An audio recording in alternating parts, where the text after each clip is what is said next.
You did say I love you to the waitress as soon as we sat down. Of course, because it's the truth. いいですか？はい。What I need? Why? She said I don't love you back. Why? Why? 可以做你的朋友，可以做朋友。She's gonna friend zone you. Oh no. You know, I think the more that you learn about human psychology, like they call it projecting, right? When you have anger issues but you blame other people, projecting, it's like, I see a lot of gaijin here, they'll project.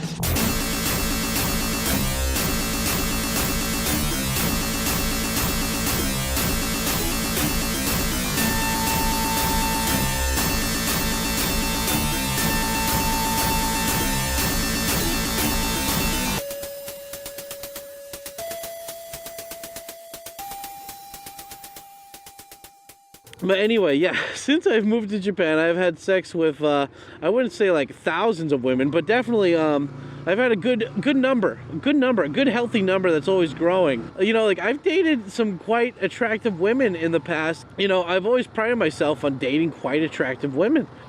You know, it's like I'm not gonna deny, I have slept with some lake trolls, some creatures that you could find in Skyrim, you know, but I've also slept with some amazingly beautiful people. Point is, ladies, if you're fat, I'm sorry, unless there's a guy who's like really fucking desperate, and and he's one of those special few that has no balls, and he thinks that you're pretty because of your personality, which, hey, they're around sometimes, and you're totally for that. But more than likely, if you want to get a guy, lose some weight, a lot of weight, take better care of yourself, you know, fucking hygiene-wise, you know, just outlook-wise and everything. And I mean, you got to start from square one. Unfortunately, ladies, guys are very physically attracted creatures. You got to make some changes in your life, guys. You get attention, and you get people to like you immediately by being that outgoing extrovert. I think there's a lot of things we can do to coerce the situation in our favor when we talk. And that's a skill that you can learn, just like dribbling a basketball. And so that's the great thing about those books. Like David D'Angelo's Double Your Dating. Oh my God, that taught me so many good fucking techniques. The game in general taught me really great techniques. You know, I think the fact of the matter is that, you know, well, one, I stopped making fat being my limited belief. So it's like, you know, I stopped making that being the reason for all my failures. You gotta stop thinking about how you're a piece of shit because you're fat, okay? You're never gonna get anywhere or meet a chick that you really like because you're fat. But one of the things you can do is stop fucking thinking about how you're fat and disgusting. People have tons of insecurities about themselves, and trust me, when a girl gets naked, she's got way more fucking baggage. You're carrying a Santa Claus bag, fat Santa Claus, pun intended. She's pulling 2 semi-trucks behind her. That's what she's doing. So, you know, you gotta remember that, like, anybody who you're fucking probably has just as much, if not more, baggage than you. And so as long as you play it cool and you're like, hey, I'm fat, but, you know, whatever, fucking look at this dick, you know, okay, maybe you can't do that unless you got a big dick. But point is that if you're coming off like you're the shit, and that you're like, yeah, I'm fat, but like it's not gonna change overnight. So like, you know, we doing this or what? It's you'll move forward a lot better. Point is, ladies, if you're fat, I'm sorry, unless there's a guy who's like really fucking desperate, and and he's one of those special few that has no balls, and he thinks that you're pretty because of your personality, which, hey, they're around sometimes, and you're totally for that. But more than likely, if you want to get a guy, lose some weight, a lot of weight. This one guy in the comment section, I do remember his name, but I won't say it because I'm not going to give him any attention. He was basically making all these assumptions about the kind of women that I've dated over the last couple of years. And, well, I mean, I guess the whole time I've been in Japan. It's like this guy, he was saying that I just fuck a lot of women that have low standards and are into foreigners, and because of that, I get laid. Like, I'm not gonna brag about my one-night conquests here because I don't think those are anything to brag about. I love it when I get comments like, dude, you know, this guy's obviously still a virgin. Oh man, You know, I'd like to see the women that he fucked. I bet they're not hot at all. I love it because it's like, you know, all the times that I've ever heard anyone talk shit about me, there's only been one person who ever talks shit to my face, and that's because a lot of shit talkers are pussies, man. I mean, when I talk shit, I have the mentality that, listen, the person who I'm talking shit about is 5 minutes away around the corner, and he's gonna hear what I said, and he, you know, the possibility of him confronting me is very real, and I gotta be prepared for that. I know I haven't put out the you know, pictures or whatever, the women I've had sex with, and I know there's some people that even like to say, like, they're like, oh, well, Sam posted a picture of this woman on Instagram. He's obviously having sex with her. And I'm like, dude, like, I didn't say nothing because a gentleman does not brag. I'm not saying that I'll kick your ass because, you know, I'm fat and weak for a man. But, you know, I'm just saying, hey, I'm ready to get my ass beat if need be, you know? Out of all the experiences I've had with women overall, and I've had sex with many women from different countries, you know, fucking Chinese, Filipino, Korean, Japanese, American, Scottish, the list goes on and on. I'm a connoisseur when it comes to vagina around the world. And the fact of the matter is that, like, a lot of women that I've dated, one, none of them have ever been with a foreigner before. Two, none of them spoke English. Three, I never met them at foreigner-only places. And a majority of them had they didn't have an interest in dating foreigners. Like, all the women that I've dated up until this point, except for maybe one, I spoke only exclusively Japanese to.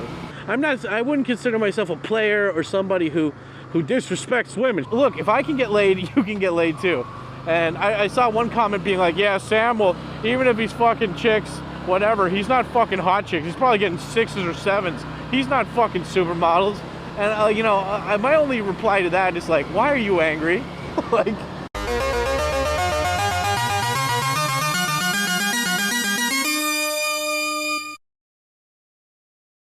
sex will never make you happy. Some of you, your mind is already racing ahead with the assumption that I implicitly mean one-night stands, shallow, insipid, meaningless relationships, in contrast to some kind of hallowed long-term commitment, an idealized marriage. Nope. Sex will never make you happy. Romance will never make you happy. Love will never make you happy. It's all meaningless. I once heard a conversation between Cenk Uygur and his female co-host. These are two of the anchors over at the Young Turks. Both people who've been married for many years.